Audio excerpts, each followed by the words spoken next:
Oke, untuk soal nomor 1, diketahui P0 ya, harga saham saat ini atau kemarin $36.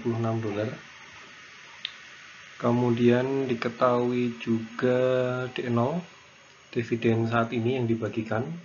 Jadi jangan sampai keliru ya memahami dividennya, bahwa dividennya bisa dividen saat ini atau dividen tahun depan atau periode berikutnya. Kalau periode berikutnya berarti D1, tapi kalau saat ini berarti D0. Ya, jadi kalau kita salah menginterpretasikan soal, nanti salah memasukkan ya. Karena kalau ini saya tulisnya D1 sama dengan $2,4 kan berarti udah beda nanti.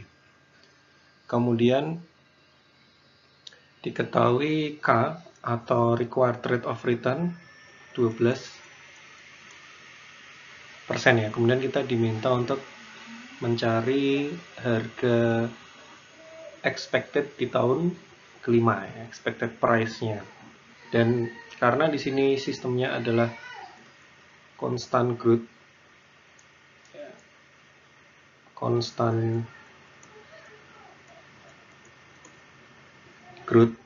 artinya dividen ini setiap tahun atau setiap periode akan dibagikan dan mengalami kenaikan yang sifatnya itu konstan. Contohnya ya, misal tahun ini 10, berikutnya 20, berikutnya 30. Nah, ini kenaikannya konstan.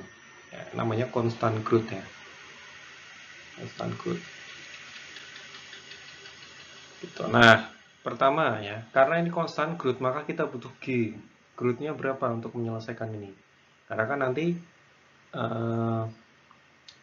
expected price atau harga expected di tahun kelima itu kan persamaannya gini, P5 ya, sama dengan D6 dibagi K min G. Itu ya. Ini kan persamaan dari constant growth model. Nah, K-nya kan kita udah punya K. Nanti D6 kita juga bisa selesaikan dengan D0. Ya, karena D6 ini kan kalau dijabarkan, D6 sama dengan D0 dikali 1 plus G pangkat 6. Dibagi K min G. Ya. D0 udah punya, K udah punya, ini pangkat 6, berarti kan PR kita tinggal mencari growth-nya saja. Nah, pertama kita cari growth dulu. Nah, di sini kita punya datanya P0, D0, K ya. Nah, kita masukkan aja pakai persamaan dasarnya si constant growth model. P0 sama dengan D1 dibagi K min G. Ini saya jabarkan lagi. K min G. Ini ya. Nah, P0-nya kan kita punya 36, kemudian D0-nya kita punya 2,4 dikali 1 plus G pangkat 1 dibagi K-nya kita juga punya 12% dikurangi G. Ya. Nah, di sini tinggal dikerjakan, kita dapat G-nya nanti adalah 5%. Nah, kita udah dapat G 5%, kita bisa cari expected price tahun ke 5. Ya, berarti P5 sama dengan, saya tulis lagi ya, 1 plus G pangkat 6 D0 kali 1 plus G pangkat 6 bagi K min G. D0 nya 2,4 tambah 1 plus G nya 0,05 pangkat 6 dibagi 0,12 dikurangi 0,05. Nah, expected price saham ini di tahun kelima dengan asumsi dividen konstan adalah 45,95 gitu ya. Jadi tahun ini 36, kemudian karena ada pertambahan dividen, ada kenaikan dividen secara konstan, maka harganya juga akan naik. Ya, ingat ya, harga intrinsik, ya ini kan harga intrinsik, ini juga harga intrinsik. Harga intrinsik itu mencerminkan kemampuan perusahaan menghasilkan keuntungan. Nah, konteks keuntungannya apa? Konteks keuntungannya dalam hal ini adalah dividen. Berarti semakin besar dividen yang dibagikan, karena kan dia bisa membagi dividen secara rutin nih, dalam jumlah yang sama terus kan. Berarti asumsinya keuntungan perusahaan atau kinerja perusahaan itu semakin membaik. Ya, sehingga implikasinya nanti harga sahamnya juga akan naik gitu. Jadi Harga saham itu sekali lagi cerminan dari kemampuan perusahaan menghasilkan keuntungan. Nomor 2, diketahui ada PT Amarta yang punya Supergrowth, sebutnya ya, Supergrowth. Supergrowth. Nah, Supergrowth ini asumsinya tidak hanya dia merujuk kepada pertumbuhan dividen yang tinggi, tapi juga pertumbuhan dividen ini sifatnya nggak konstan. Jadi ada perubahan di beberapa tahun, di setiap tahun. Jadi seperti yang ada di soal ini kan, kalau saya buat timeline ya, biar gampang, 0, 1, 2, 3, 4 kan gitu. Disebutkan bahwa di 2 tahun pertama growth-nya itu 15%. Sekali lagi ini growth dividen ya, jumlah dividen yang dibagi, kenaikan jumlah dividen yang dibagi.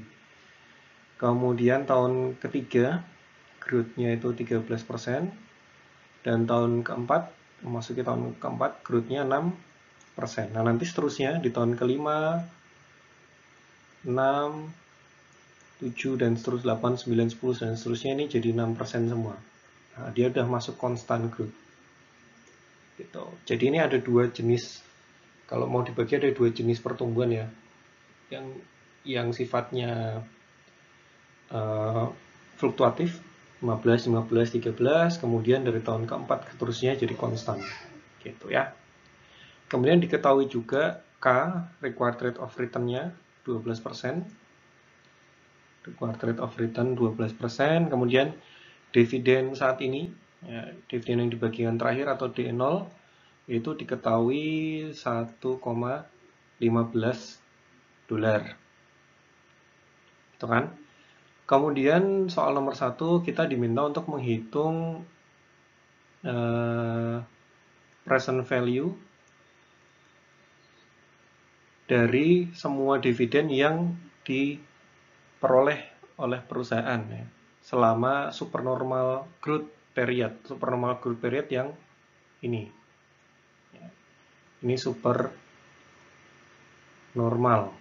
Sedangkan yang di sini konstan. Gitu. Ya, jadi kita diminta mencari present value dari dividen yang diterima di periode supernormal. Ya.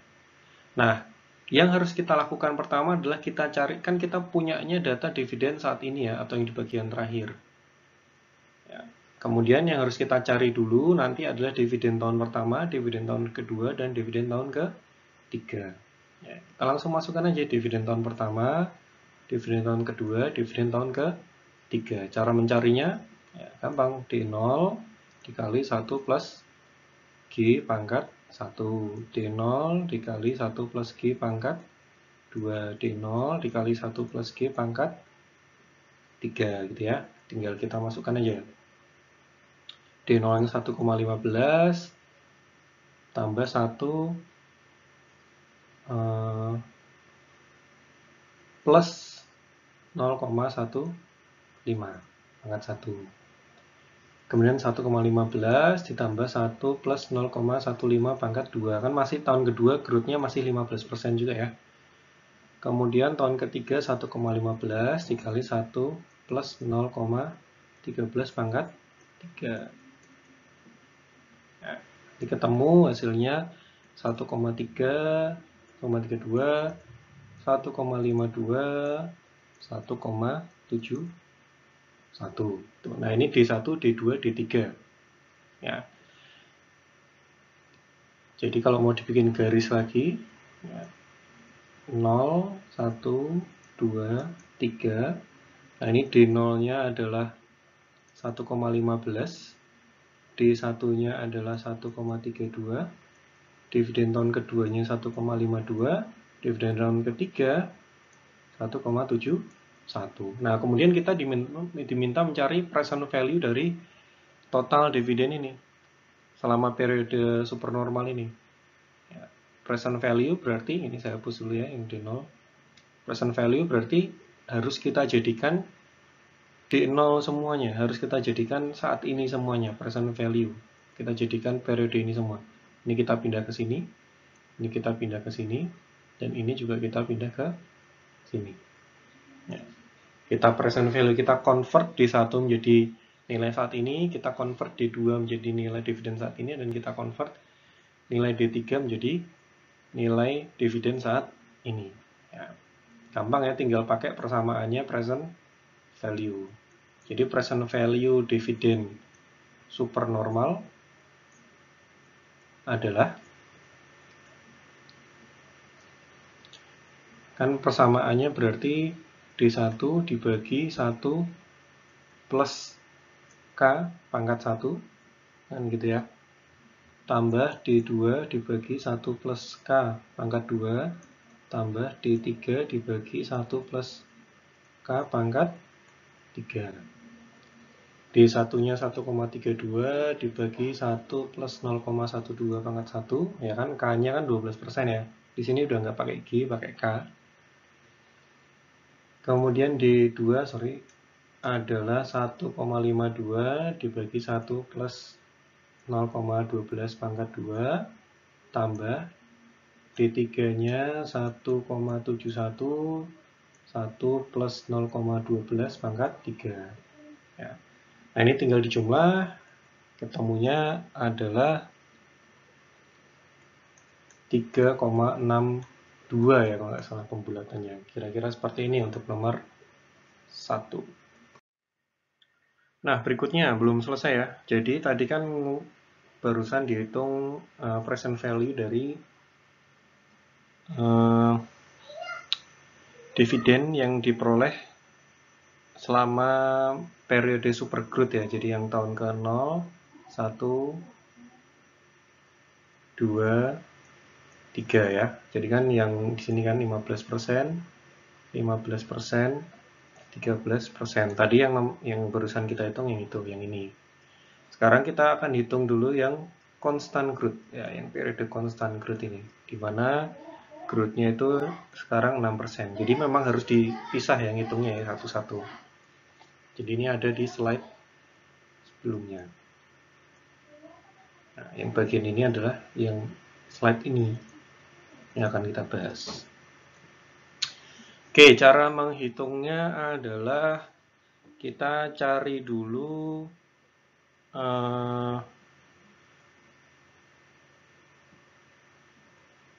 harga saham expected price tahun ketiga ya, supaya nanti bisa kita present value kan ya, supaya bisa kita present value kan.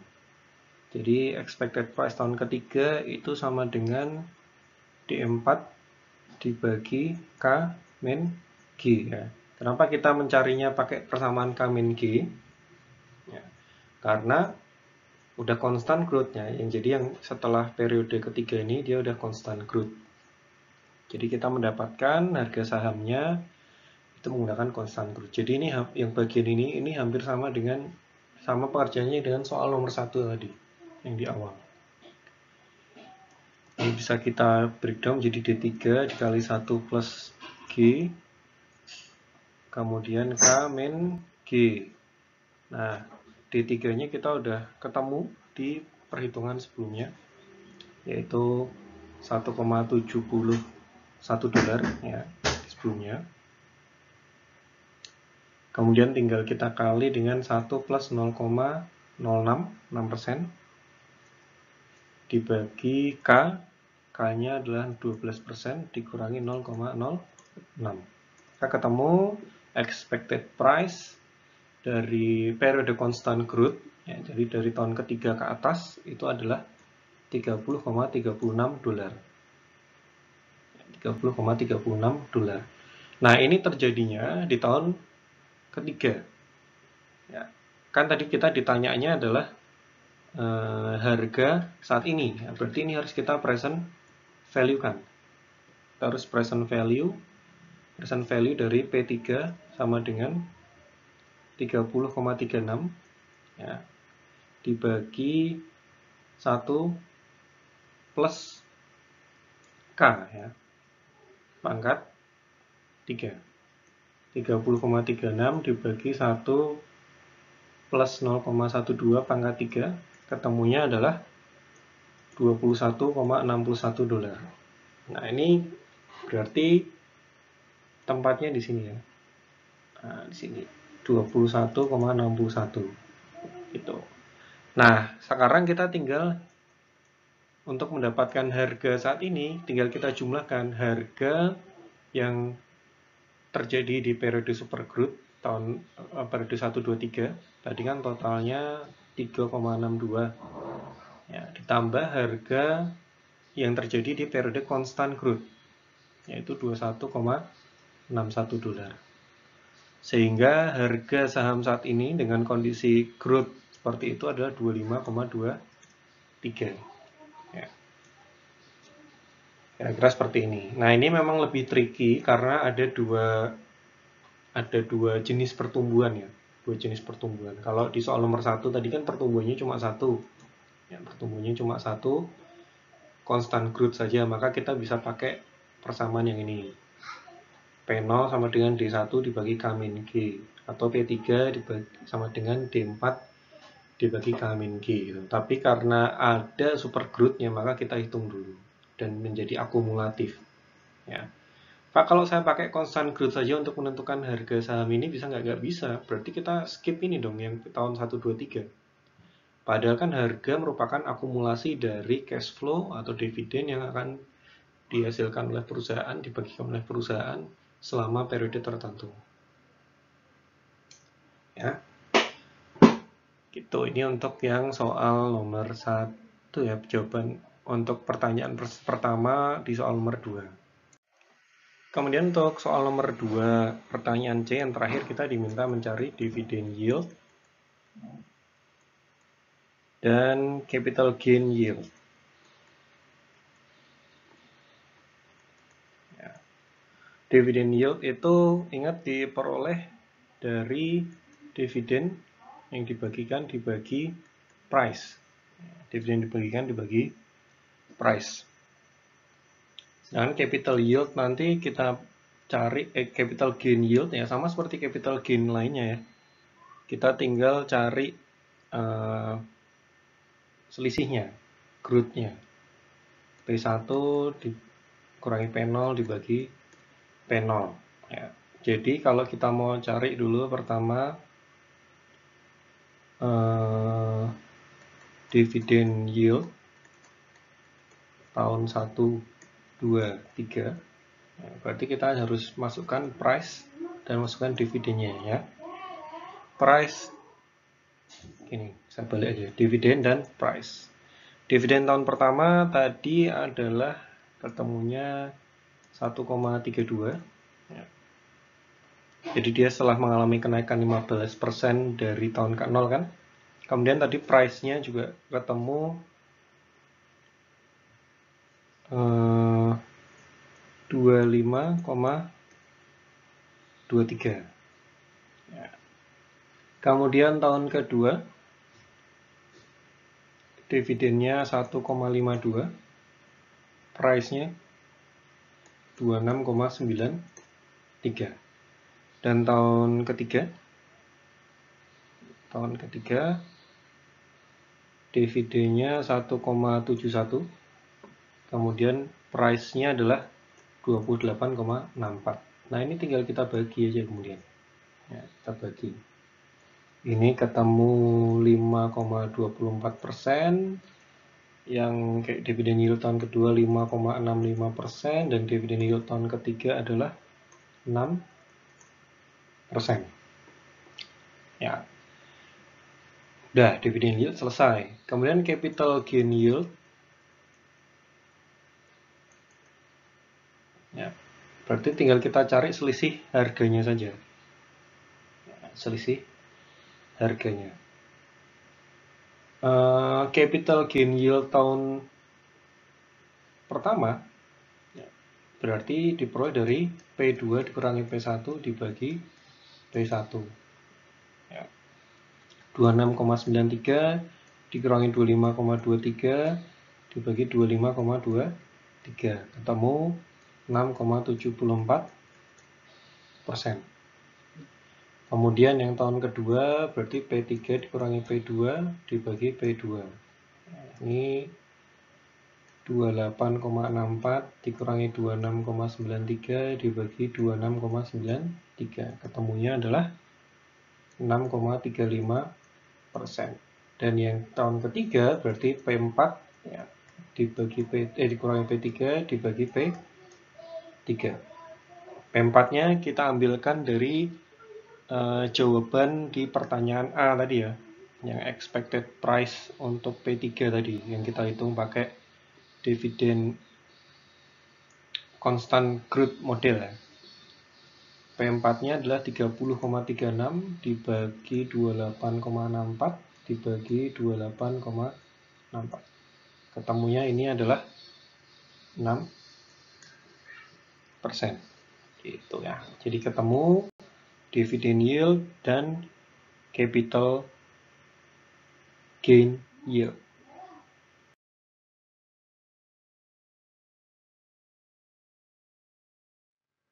Berikutnya soal nomor 3, perusahaan Peri memiliki saham biasa yang membayarkan dividen tahunan 1,8 dolar ya.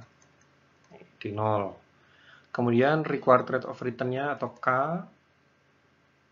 yang bisa tulis K, bisa R yang terserah, adalah 12%. Kemudian kita diminta menghitung harga saham apabila dividen mengalami pertumbuhan 0%. Ya. Jadi P0 apabila pertumbuhan 0%. 0% artinya zero growth. Jadi jumlah yang dibayarkan itu nggak ada pertumbuhan ya. Jadi bedakan constant growth dan zero growth. Constant growth itu artinya dividennya naik secara konstan. Kalau zero growth itu nggak ada kenaikan jumlah dividen yang dibagi. Ya, tapi bukan berarti tidak ada dividen yang dibagi. Jadi yang zero itu pertumbuhannya, bukan dividennya. Ya. Langsung P0 sama dengan D1 dibagi K min G. Gitu ya. D1 ini kita jabarkan D0 1 plus G dibagi K min G. D0-nya 1,8, 1 plus 0. Gitu ya. 1 plus 0, karena G-nya 0 ya. G-nya kan 0. Dibagi K 0,12 dikurangi 0. Maka P0 atau harga saham apabila zero growth ya, mengalami pertumbuhan 0% adalah 15 dolar ya, per lembar. Gampang. Kemudian soal nomor 2. Hitung harga saham apabila dividen mengalami pertumbuhan 5%. Nah, pertumbuhan 5% berarti asumsinya ini constant growth model ya. Jadi pertumbuhannya itu sebesar 5% dan akan selalu sama. Jadi growth 5%, growth 5%, growth 5%, dan seterusnya. Constant growth model. Ya. Jadi kalau dividen tahun ke-0 atau saat ini itu 10, ya, maka dividen tahun pertama itu menjadi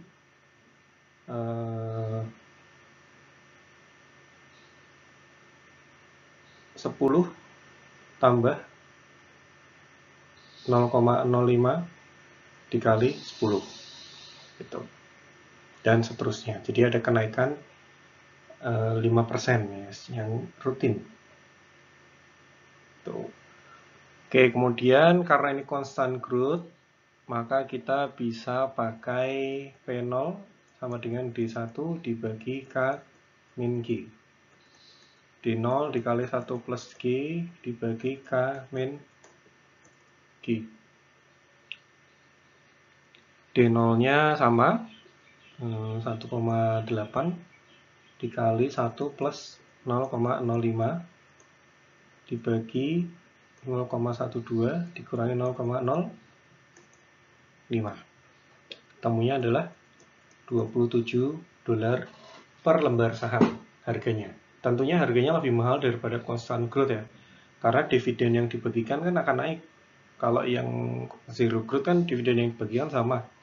Sedangkan yang constant growth bagi dividen dan dividen yang dibagikan setiap tahun naik. Artinya cash flow yang diterima akan besar, semakin besar cash flow, maka semakin besar, semakin mahal harganya. Ya, itu untuk nomor 1 dan untuk pertanyaan A dan B. Kemudian yang C, nah ini prinsipnya sama dengan soal nomor 2 yang super growth itu. Jadi ada 2 kali pertumbuhan ya. Kalau soal nomor 2 tadi kan pertumbuhannya ada 3 ya. Kalau ini pertumbuhannya ada 2 saja. Jadi dari tahun pertama sampai tahun ketiga, selama 3 tahun, itu growth-nya masing-masing per tahunnya 5%, G1. Kemudian dari tahun ketiga sampai seterusnya, ini G-nya adalah 4%. Nah, yang bagian di sini ini constant growth. Ya, fase 2 lah sebutnya. Ini fase 1. Makanya G1 dan G2. Nah, yang pertama kita cari adalah, ya nanti sama ya, berarti harga saham saat ini, P0 itu merupakan akumulasi sigma dari harga saham di fase 1, ya, fase 1 ini, ditambah harga saham di fase 2. Ya. Yang fase 1 diakumulasi, ada sigmanya. Kenapa? Kan penjumlahan dari P1, P2, dan P3. Harga tahun 1, tahun kedua, dan ketiga. Yang fase 2 ini nggak saya akumulasi, nggak akumulatif ya, karena nanti dari constant growth itu akan bisa menemukan satu harga.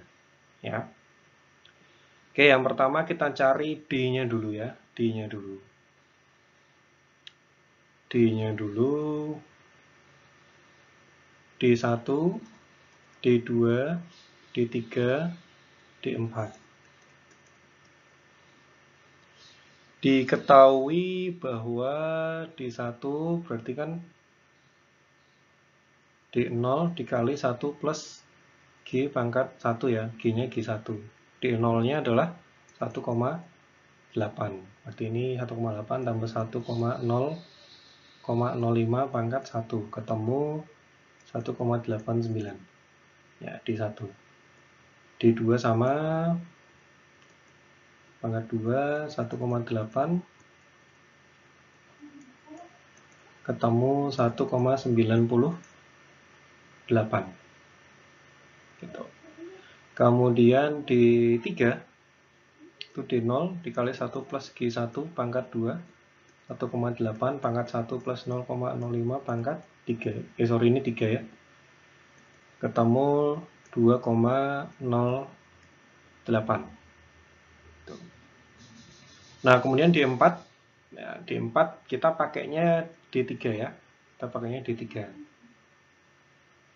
D3 1 plus G2 pangkat 1. Kita pakai dari D3 ini, kita feature value-kan untuk mendapatkan 4. Tuh. Jadi kita nggak bisa pakai acuan D0 ini. Ya. Sama dengan 2,08 dikali 1 plus 0,04 pangkat 1. 2,16. Ya. Ketemu D1, D2, D3, dan D4-nya. Kemudian yang kita lakukan berikutnya adalah kita cari sigma P fase 1 dulu ya. Sigma P fase 1. Ya, sigma P fase 1. Jadi gini deh, lengkapnya itu sigma present value dari fase 1 tambah, present value harga fase 1 tambah present value fase 2. Nah, kita cari dulu yang ini. Ya, kita cari dulu.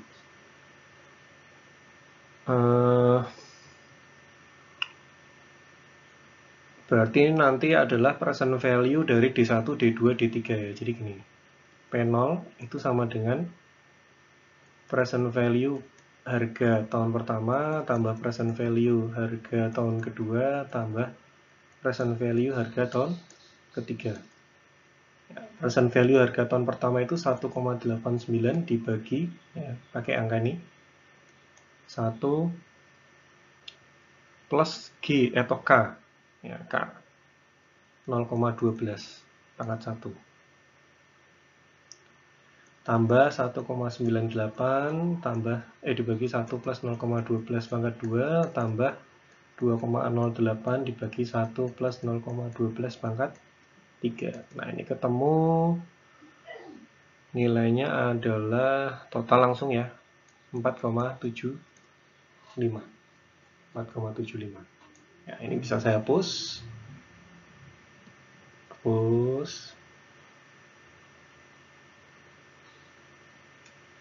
Berarti ini ketemu 4,75. Ya, saya pindahkan. Berikutnya yang present value dari fase nomor 2. Ya, present value dari fase nomor 2. Yang pertama kita cari harganya dulu. Harganya. Ya. Harga tahun ketiga karena constant growth dia diperoleh dari D4. Ya, D4 dibagi K min G. Ya, D4-nya kan udah ketemu nih. 2,16 dibagi K-nya 0,12 dan growth konstannya adalah 0,04. Ketemu ini adalah 27 dolar. Nah, ini P3. Kemudian kita present value kan ini. Ya, present value. Present value dari P3 yang constant growth. Berarti 27 dolar dibagi 1 plus 0,12 pangkat 3. Ya. Ketemunya adalah 19,22 dolar. Nah, ini kemudian kita taruh di sini sebagai jawaban atas present value dari harga di fase 2. 19,22. Ya, ini ketemunya totalnya berarti 23,97 harganya. Gitu ya. Ini apabila ada dua fase pertumbuhan. Jadi yang C ini, soal ketiga ini sama dengan yang soal nomor 2, yang pertanyaan ketiga juga ya tadi, kedua kalau nggak salah tadi ya. Jadi bisa dipelajari menggunakan dua contoh soal ini. Jadi ini saja untuk pembahasan dari latihan soal valuasi saham.